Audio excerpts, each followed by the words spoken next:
दोस्तों इस US Iran war में यदि कोई सबसे ज्यादा एक्सपोज हुआ है तो वो यूएस की दोस्ती हुई है, जो गल्फ पार्टनर्स इस वक्त झेल रहे हैं। अगर आप गल्फ पार्टनर्स की बात करें तो उनके मन में एक प्रकार का आक्रोश हो रहा है कि देखिए आपका वॉर था, हमारे यहाँ तो बस एयर बेसिस था, लेकिन आज हमारे यहाँ अंदर घुस घुस के ईरानियन ड्रोन्स, ईरानियन मिसाइल्स नुकसान पहुंचा रहे हैं और आपका करियर स्ट्राइक ग्रुप उधर इसराइल में बैठ के उसकी सुरक्षा कर रहा है।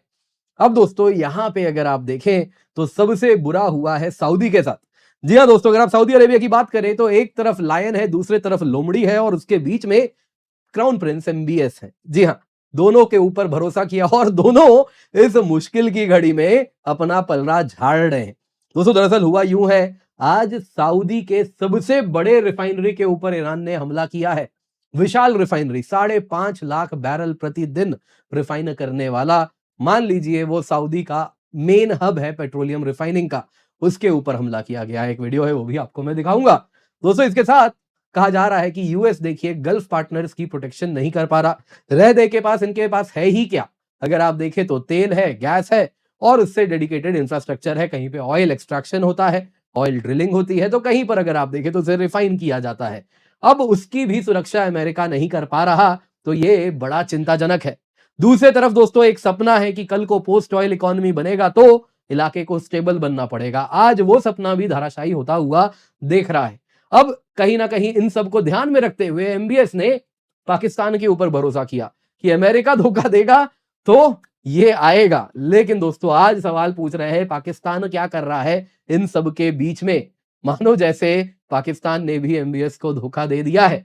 आप देख सकते हैं दोस्तों, बहुत बड़ी न्यूज है। ईरान ने सऊदी अरामको के रिफाइनरी रास तनूरा के ऊपर स्ट्राइक किया है। मेजर सऊदी रिफाइनरी जो कि अगर आप देखें तो उस पर हमला हुआ। इराकी, कर्डिश और इजरायली ऑयल गैस फील्ड्स भी बंद कर दिए गए हैं, क्योंकि मिडल ईस्ट में अब एनर्जी इंफ्रास्ट्रक्चर को चुन चुन के मारा जा रहा है और अमेरिकन जेट स्वयं गिरने शुरू हो गए हैं। कैसे गिरे हैं अमेरिका तो कुछ बता नहीं रहा, तो फिलहाल यही कहा जा रहा है अपने आप गिर रहे हैं। लेकिन यहां पे दोस्तों अगर आप देखें तो एक वीडियो है जिसके बाद अगर आप देखें तो आज ब्रेंट क्रूड के प्राइसेस 10% बढ़ चुके हैं। जब तक मैं ये वीडियो बना रहा हूं शायद और भी बढ़ गए हो। कारण है एनर्जी इंफ्रास्ट्रक्चर अब सेफ नहीं है। आप देख सकते हैं दोस्तों ये वीडियो किस प्रकार का यहाँ पे बड़ा हमला हुआ है।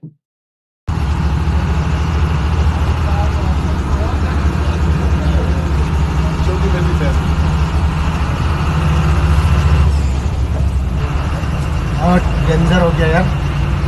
आज तक दोस्तों सऊदी ने अमेरिका के ऊपर भरोसा किया कि इस बुरे वक्त में अमेरिकन एसेट्स हमारी रक्षा करेंगे। यहाँ पे दोस्तों ईरान, जिसको अगर आप देखें तो एक सैंक्शन रिजीम है सालों तक, जहां पे अगर आप देखें तो सैंक्शंस की आग में जला है, वो देश ने इन सब के इस प्रकार के एश्योरेंस को धराशायी कर दिया है। यहाँ पे दोस्तों सवाल पूछा जा रहा है, एमबीएस ने एक प्रकार का वाइस कदम उठाया जब सऊदी ने यूएस से हेज करने का प्रयास किया, लेकिन गलती हो गई, इन्होंने जो पार्टनर चुने, जो ये पार्टनर है ये एक लोमड़ी है। और आज जब समय आया कि वो मदद करें, अमेरिका के जाने के बाद कहीं ना कहीं सऊदी के मदद में खड़े हों, आज सवाल पूछ रहे हैं सऊदी में लोग, ये कहां है? कौन सा म्यूचुअल डिफेंस एग्रीमेंट किया गया है? आर्टिकल 5 लाइक नेटो क्लॉज लगाया गया था, हम पे हमला यानी तुम पे हमला। आज सऊदी पे हमला हो रहा है। पाकिस्तान क्या कर रहा है? पाकिस्तान के खुद के एयरबेस तालिबान से भी सुरक्षित नहीं है। सच तो यह है, आज वापस नूर खान के ऊपर तालिबानियों ने एक बार फिर नूर खान को मरम्मत के अंदर डलवा दिया। आज इस प्रकार का हमला हुआ, आप सभी ने देख ही लिया होगा। तो क्लियरली दोस्तों ये जो हो रहा है, इसके बाद यूएस और पाकिस्तान दोनों ही एक्सपोज हुए हैं और पूरे के पूरे जो गल्फ स्टेट्स हैं वो कहीं ना कहीं अपनी वल्नरेबिलिटी पर, अपने हेल्पलेसनेस पर, इस वक्त उनके पास उस पर केवल और केवल वो कहीं ना कहीं उस घोर एक प्रकार के आक्रोश में जीने के सिवा और कोई चारा यहां पर बचा नहीं है। तो क्या हो रहा है, आइए जरा आज उसी पर चर्चा करते हैं। और इससे पहले आगे बढ़े दोस्तों, आप सभी से निवेदन है, वीडियो लाइक करें, चैनल सब्सक्राइब करें, बेल आइकन अवश्य दबा दें। और सिर्फ इतना ही नहीं दोस्तों, यहां पे आपको बताना चाहूंगा आपके लिए हम लेकर के आए हैं अनअकैडमी रिवीजन टेस्ट सीरीज, जो कि मार्केट में आपको 15 से 20 हजार में मिलता है।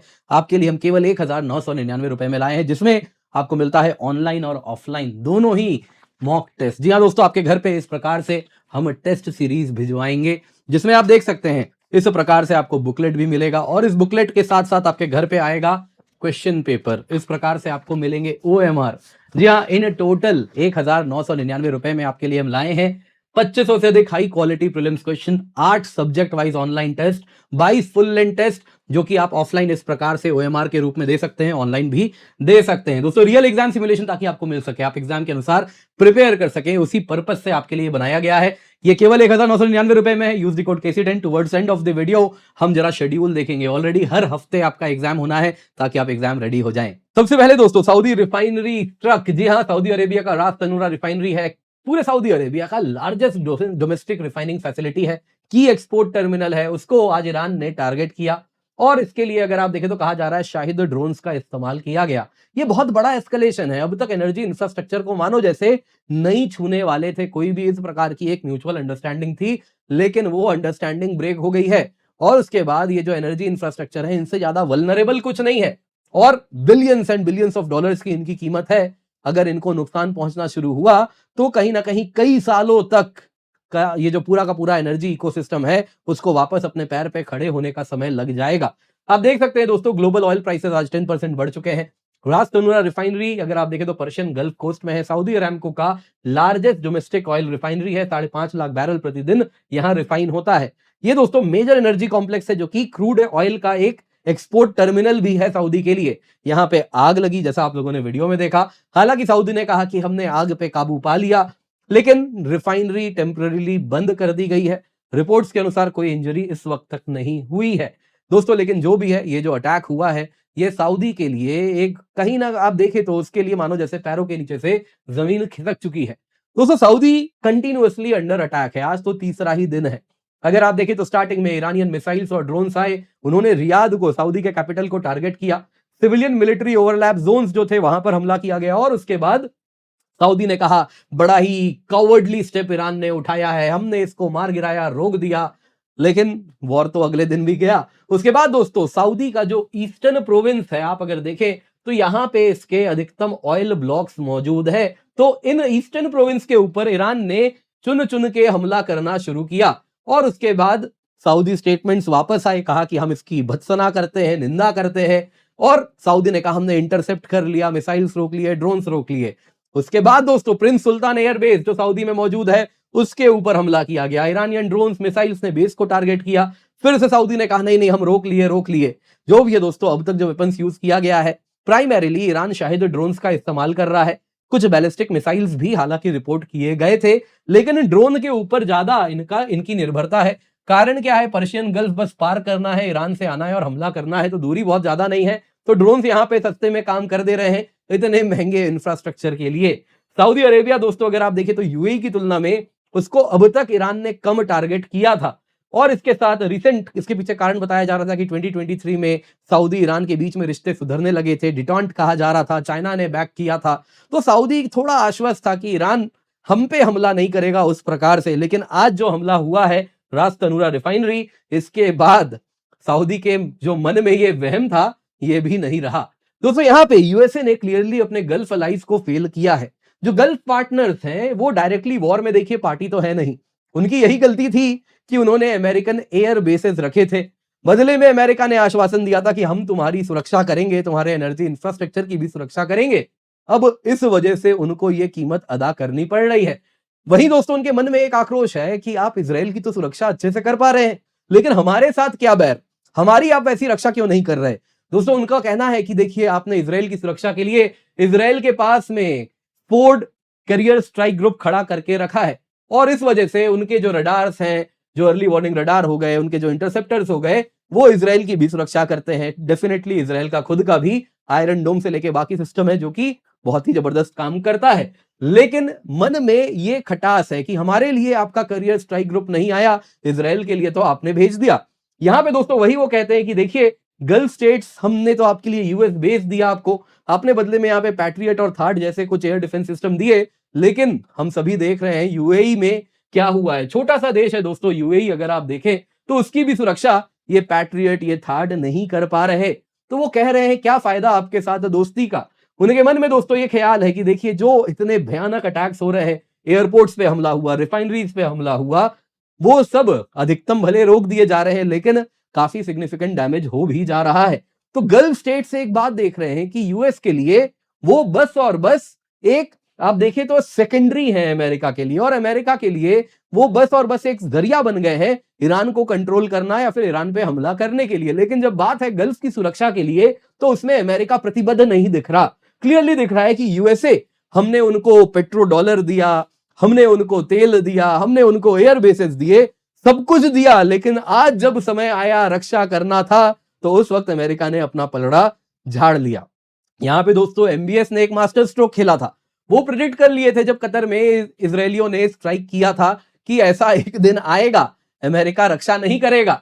तो उस दिन वो भागे भागे पाकिस्तान के पास चले गए थे और पाकिस्तान के साथ strategic mutual defence agreement sign करके आए। बदले में पाकिस्तान को डॉलर्स मिला, लोन मिला, और इतना ही नहीं, अगर आप देखें तो काफी ज्यादा प्रोपोगंडा भी किया पाकिस्तान के लिए। आपने देखा ना किस प्रकार से, है ना, JF-17 दुनिया में सबसे ज्यादा बिकने वाला एयरक्राफ्ट ऑन पेपर, न्यूज़पेपर बन गया। वैसे ही न्यूज चलने लगा कि पाकिस्तान तो अब सऊदी के बाद तुर्की के साथ भी इसी प्रकार का म्यूचुअल डिफेंस एग्रीमेंट करेगा।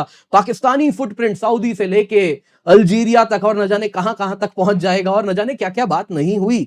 आज जब बात आई रक्षा करने की, नेटो जैसा आर्टिकल 5 कलेक्टिव डिफेंस लैंग्वेज वाला ट्रीटी साइन करके आए थे ये एमबीएस, जिसमें any aggression against either country shall be considered an aggression against both, एक पे हमला यानी दोनों पे हमला, इस प्रकार का अग्रीमेंट साइन कर लिया। आज जब सऊदी पे हमला हो रहा है, तब सऊदी पूछ रहा है भाई पाकिस्तान कहां हो, ब्रदरली कंट्री पाकिस्तान कुछ करो। यहां पे दोस्तों ये जो यूएस इजराइल कॉन्फ्लिक्ट चल रहा है, इसमें ईरान ने सऊदी के इंफ्रास्ट्रक्चर पे टारगेट किया, रास तनूरा रिफाइनरी, रियाद सऊदी कैपिटल यानी प्रिंस सुल्तान एयरबेस, ड्रोन से मिसाइल से हमला किया। लेकिन क्या आपने एक भी रिपोर्ट सुना कि पाकिस्तान कह रहा है हम अपने फोर्सेस डिप्लॉय करेंगे, म्यूचुअल डिफेंस एग्रीमेंट है उसे एक्टिवेट करते हैं, ईरान मत करो ऐसा, हमारी फोर्सेस आएंगी बॉर्डर पार करके? एक भी रिपोर्ट सुना किसी ने? किसी ने नहीं। सऊदी भी यही कह रहे हैं ये कौन सा डिफेंस एग्रीमेंट है। पाकिस्तान ने क्या किया, दोनों साइड्स को कंडेम किया। यूएस इजराइल बहुत बुरा कर रहे हो तुम ईरान पे हमला करके, ईरान ऐसा मत करो गल्फ कंट्रीज के साथ, दोनों साइड को कंडेम किया। लेकिन इस म्यूचुअल डिफेंस एग्रीमेंट में इनको बीच मझधार में छोड़ दिया। एमबीएस ने दोस्तों पता है क्या गलती की? एक तरफ तो उन्होंने लायन पे भरोसा किया, वो लायन जो केवल अपने लोगों की रक्षा करता है और जंगल में बाकी सब केवल और केवल उसके लिए या तो खाने का एक जरिया है जो शिकार होंगे, या फिर वो है जो कि बाकियों का शिकार करते हैं, उनको छोड़ देते हैं जैसा करना है करो। तो एक वो अमेरिका है, वो लायन है जो कि केवल अपनों का ध्यान रखता है, अपने प्राइड का ध्यान रखता है। दूसरे तरफ जिससे हाथ मिला के आए वो एक चतुर लोमड़ी निकली, वो लोमड़ी जो केवल और केवल अपॉर्चुनिस्टिक है, एमबीएस का इस्तेमाल कर रही थी, और आज एमबीएस यही चीज नोटिस भी कर रहे हैं। वीडियो पसंद आई होगी दोस्तों लाइक जरूर कीजिएगा। इसके सिवा आपको याद दिलाना चाहूंगा आपके घर पे दोस्तों हम भिजवा रहे हैं केवल 1999 रुपए में इस प्रकार से कंप्लीट ऑनलाइन और ऑफलाइन टेस्ट सीरीज। जी हाँ दोस्तों, 30 टेस्ट इन टोटल मिलते हैं आपके घर में। इस प्रकार से दोस्तों एक कॉम्प्रिहेंसिव बुकलेट पहुंचेगा, साथ ही साथ दोस्तों इस प्रकार से आपके पास क्वेश्चन पेपर्स आएंगे ताकि आप एक्चुअल एग्जाम के अनुसार एग्जाम दें। ओएमआर बबल है ताकि आप एक्चुअल एग्जाम सिमुलेशन फील कर सके। जी हाँ, रियल एग्जाम की तैयारी यहां पर कराई जा रही है, सब कुछ आपके घर पे डोर स्टेप डिलीवरी है। 2500 से अधिक high quality prelims question, 8 subject wise online test, 25 full length test आपको मिल रहे हैं केवल 1999 रुपए में, मार्केट में जो 15 से 20 हजार का मिलता है। आप देख सकते हैं दोस्तों इस प्रकार से शेड्यूल है, 25 जनवरी, 1 फरवरी, 8 फरवरी, 15 फरवरी। आप देख सकते हैं अगर आपका इसमें से कुछ टेस्ट मिस हो गया है तो घबराइए मत, ऑनलाइन है 15 मार्च तक ये सारा का सारा टेस्ट, ये आप बाद में भी दे सकते हैं। और इसके बाद दोस्तों हर हफ्ते जो टेस्ट हो रहा है फुल लेंथ टेस्ट होने वाला है, कुछ इस प्रकार से आप देख सकते हैं दोस्तों। यहां पे आपको हम पेपर 1 पेपर 2 ऐसे घर में भिजवाएंगे, जो कि आपको मिलेगा एक्चुअल जैसा यूपीएससी एग्जाम कराती है ठीक वैसा ही आपको यहां पर हम प्रोवाइड करा रहे हैं। ऐसे ओएमआर भी आपको मिलेगा ताकि आप एक्चुअल एग्जाम की तरह ओएमआर भर के उसमें भी जो टाइम जाता है वो भी आप एलोकेट कर सकें। और 22 मार्च से 17 मई तक हर हफ्ते आपका फुल लेंथ टेस्ट है, सेम डे पेपर 1 पेपर 2 दोनों रखा है एक्चुअल एग्जाम की तरह। निश्चिंत होकर जुड़े दोस्तों, KC10 कोड यूज करें ताकि केवल 1999 रुपए में दोस्तों आपको ये टेस्ट सीरीज मिल सके, जो कि इंडिया की बेस्ट टेस्ट सीरीज है, इंडिया के बेस्ट एजुकेटर्स के द्वारा बनाई गई है। तो आप निश्चिंत होकर जुड़े, पिन कमेंट में इसका लिंक आपको मिल जाएगा।